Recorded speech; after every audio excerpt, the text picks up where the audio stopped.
$9.99 or more. Only at Value City Furniture. Good morning, America. The Eagles uninvited.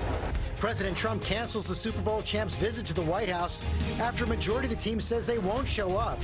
The dispute over the national anthem reignites, and breaking overnight, new trouble for the president's former campaign manager, accused of tampering with witnesses. Will Paul Manafort go to jail? Search for survivors. Rescue crews desperately trying to save people right now after that deadly volcano in Guatemala. This baby found safe, but the death toll rising. Entire villages buried by ash. ABC News exclusive, Miss America's Makeover, the major announcement this morning about the famous beauty pageant, the huge change coming, former winner and Miss America chairwoman Gretchen Carlson revealing it here live, only on GMA. And going for a record, this man attempting to swim from Tokyo to San Francisco. Can he pull off the journey across the Pacific, facing predators, dangerous weather, and eating 8,000 calories a day? We're with him this morning as he takes the plunge. Live in Times Square, this is GMA with Robin Roberts, George Stephanopoulos, and Michael Strahan.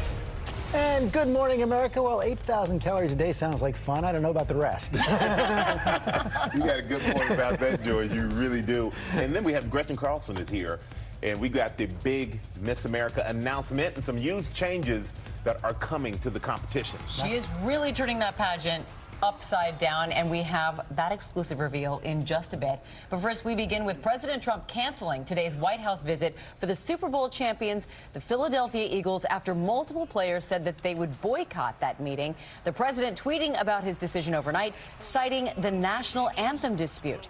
ABC's Lindsay Davis is here with the latest on this one. Good morning, Lindsay. Good morning, Amy. Even before they won the Super Bowl, defensive end Chris Long said he would not attend the White House victory celebration. More recently, other players plan to boycott, including the black players on the team. The White House has now rebranded the day as a celebration of America.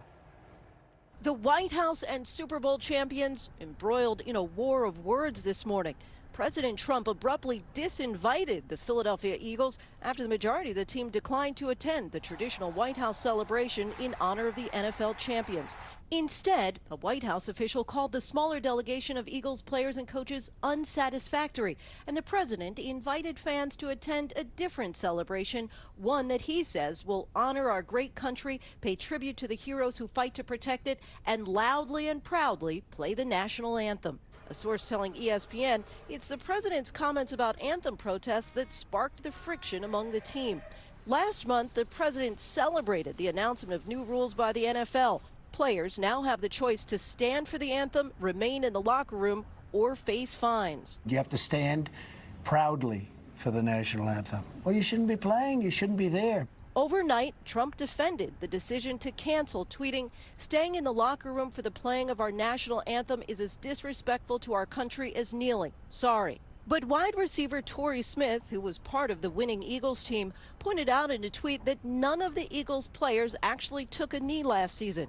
Philadelphia's mayor is also speaking out, saying in a statement, "Disinviting them from the White House only proves that our president is not a true patriot, but a fragile egomaniac obsessed with crowd size and afraid of the embarrassment of throwing a party to which no one wants to attend." Defensive end Chris Long, who also refused an invite to celebrate with the president in 2017 when he was on the New England Patriots, tweeted in May, "This is not patriotism. Don't get it confused." The Eagles are now the second championship team to be disinvited by the White House after snubbing the president.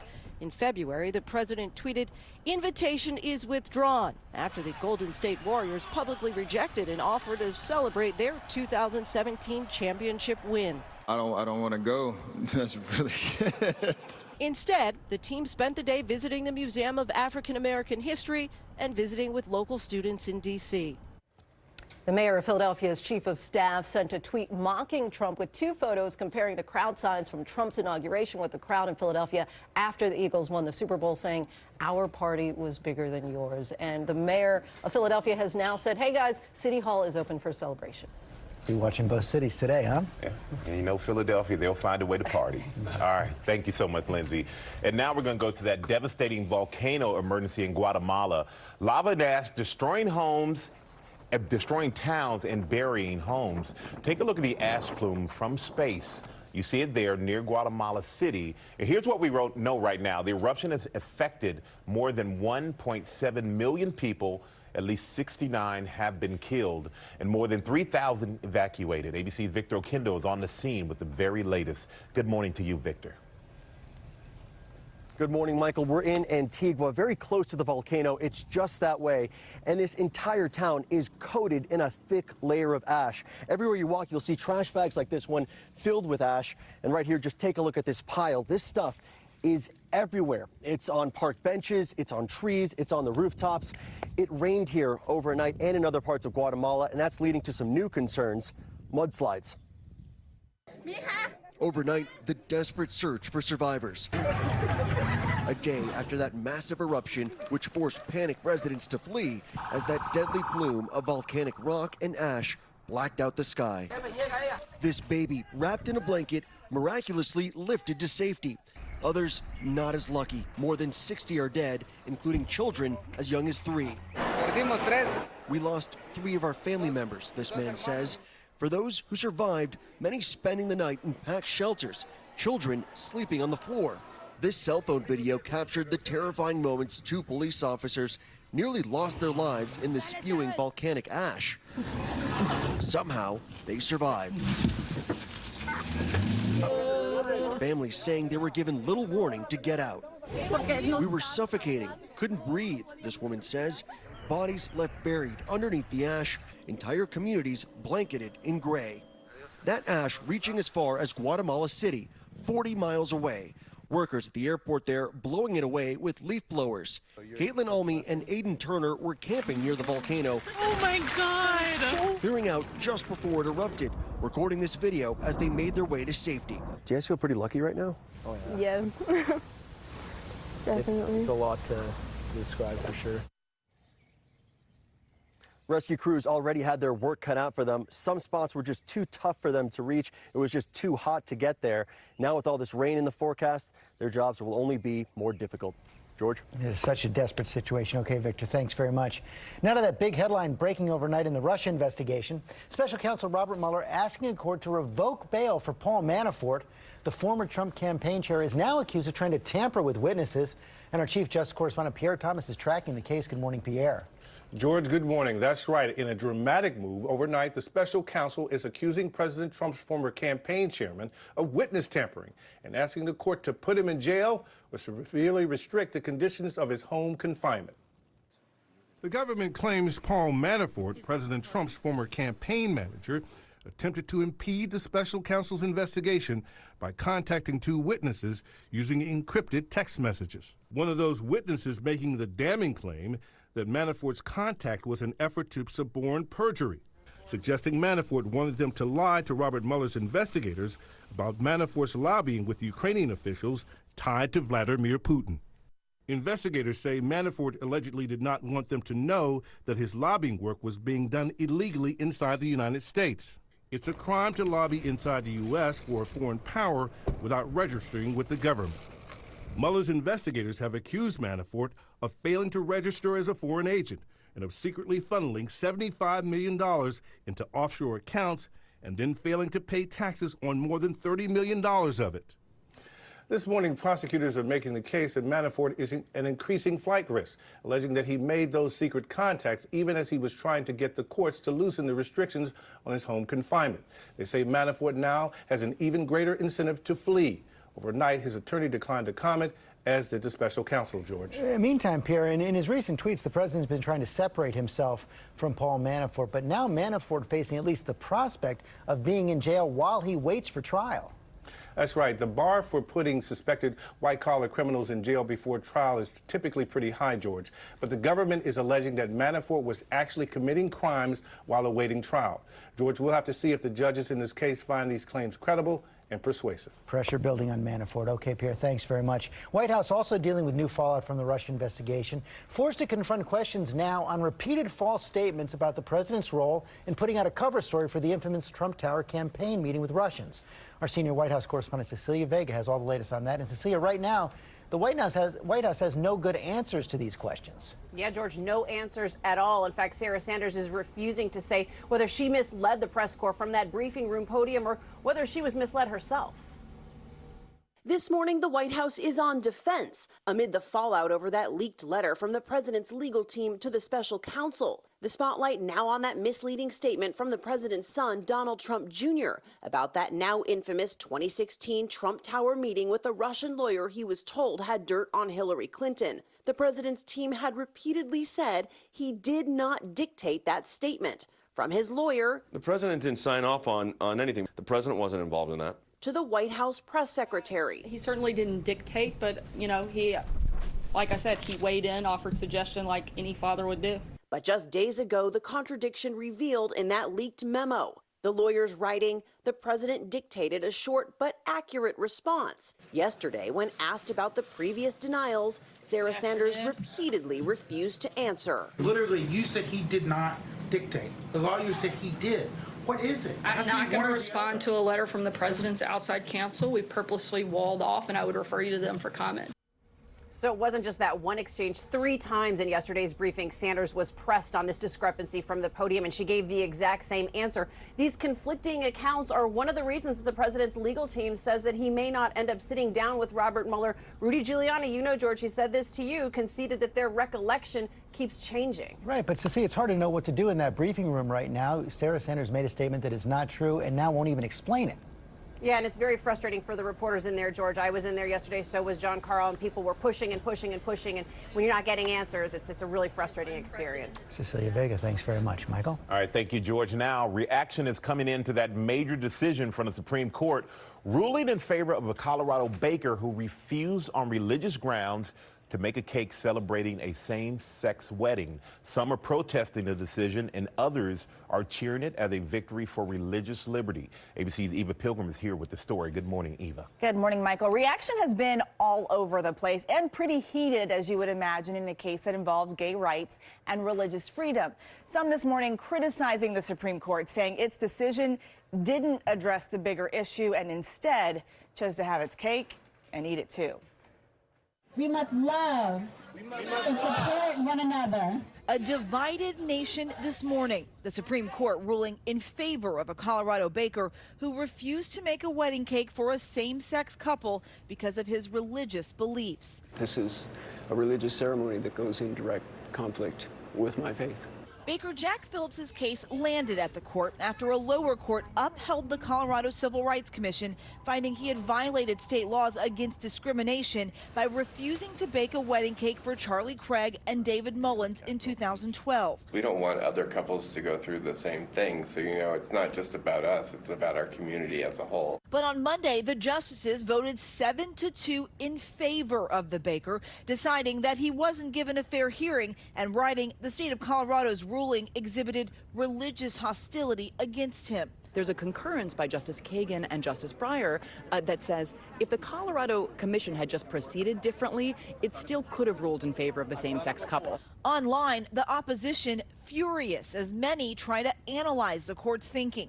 One Twitter user writing, "Is SCOTUS subtly suggesting that the First Amendment trumps LGBTQ rights?" This morning, Craig and Mullins say they are still sorting through their emotions. Just getting a national dialogue and helping change the public opinion about civil rights laws is a big win for us. And just to be clear, the Supreme Court did not rule that the cake shop had the right to refuse service to a gay couple. The ruling that the baker that he didn't have a fair trial and shouldn't be punished. So they're going to have to come back and look at that subject later. Is basically they thought the Colorado Civil Rights Commission didn't deal with it correctly. Correct. Eva, thanks so much. More to come on that one. We have new details now about that murder spree in Arizona. The suspect apparently committing suicide as police were closing in on him. He is now being blamed for 6 murders. Our chief national correspondent Matt Gutman has the very latest. For 100 hours, Dwight Lamont Jones rained terror on Scottsdale, Arizona. Police say he killed 6 before they cornered him at this hotel. This is still very much an active area, and they're telling us to pull back because obviously whatever has happened in there is still going on. Minutes later, police say he killed himself. But this morning, the investigation reveals his alleged murders were far from random. We felt very strongly about Mr. Jones. He had a divorce situation back in 2009 and 10, and during all of that time, he was related to all of the victims in some way. According to investigators, Jones targeted mental health and legal professionals who were involved in that brutal divorce from his ex-wife, Dr. Connie Jones. Court records show the judge nearly a decade ago ordered psychiatric evaluations for the parties conducted by Dr. Stephen Pitt. He was the first man Jones allegedly killed. Investigators say on Jones's YouTube page, he posted a series of videos before the murders maligning his ex-wife and Dr. Pitt. They were discovered as police pore over every detail of his life. We're taking our time and making sure that we don't miss anything and that we give these victims and their families the justice that they deserve. Also gunned down, Valeria Sharp and Laura Anderson, two paralegals who worked at the law firm representing Jones's ex-wife in that divorce. His fourth victim was hypnotherapist Marshall Levine. Investigators say he just happened to share an office with another psychiatrist who worked on the divorce. You do wonder, is this a disgruntled client of mine that was looking for me? I mean, I doubt it, but it could be. Now, I'm told that before Dwight Jones was finally cornered by tactical teams and killed himself in that hotel, he actually fired at his computer, apparently trying to destroy evidence. This leaves two key questions here. His final two victims were miles away from here. They were an elderly couple. How were they related to this crime? And probably more importantly, were there other people on that kill list? Now, at this point, police suspect that he may have had other targets. Guys. Wow, what an unfortunate path of destruction. All right, Matt Gutman, thanks so much. It's sad all the way around. And we're going to switch gears now. Now, when you think of a big championship game like the World Series or the NBA Finals or even the Super Bowl, you picture the players showing up on a private jet, a tricked-out bus, or maybe they're in a huge Escalade. Well, hockey. What's your favorite, Michael? I like them all, George. I enjoy them all.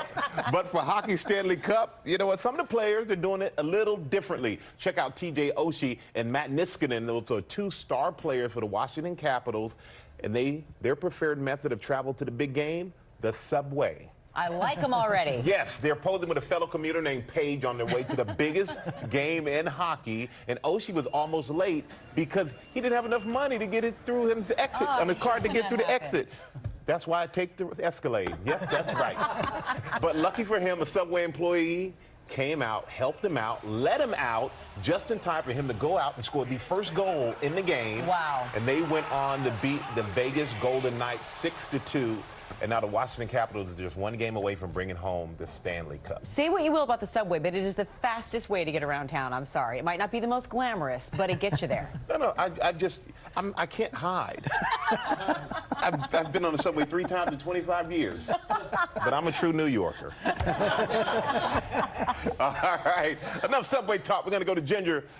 And Ginger, you have more on fires and heat and all that in the Southwest. By the way, Michael, if I saw you on the subway, I'd swipe you through if you didn't have your card. Don't you worry about it. We'll take it together later. Let's talk about the wildfires because there are several going on. This one just north of Los Angeles between Santa Clarita and Palmdale, and this one in Phoenix where evacuations are underway now. Sorry, not in Phoenix, but in Arizona. Your local weather in 30 seconds. First, the Tuesday trivia sponsored by CarMax. At CarMax, we buy all the cars. All the cars? All the cars. Old cars? Yes. New cars? Oh, yeah. Sports cars? Indeed. A big old boat-like car? Permission to come aboard. What about a car that's all... I don't see why not. What about, let's say, I don't know, a purple van with a painting of a wizard just shooting lightning out of his fingers, riding a unicorn, sneezing rainbows? Definitely. I'm just asking for a friend. Yeah, I figured. Breezy sunshine today, and you'll want to keep that umbrella handy. We'll track a little bit of rain, maybe a thunderstorm coming our way after 4 or 5 o'clock. It will be brief and fast moving, up to around 80 degrees today. Then as we get into the weekend, your Saturday, Sunday, a little bit of heat and humidity coming our way. We'll track a shower or thunderstorm scattered on Saturday, more widespread Sunday after about 4 or 5 o'clock. So it is going to be sticky. Those storms could bring some brief heavy rain. As far as this week goes, cooler day tomorrow. Coming up, the big change coming to the Miss America pageant only on GMA. Oh, you brought Butch. Yeah.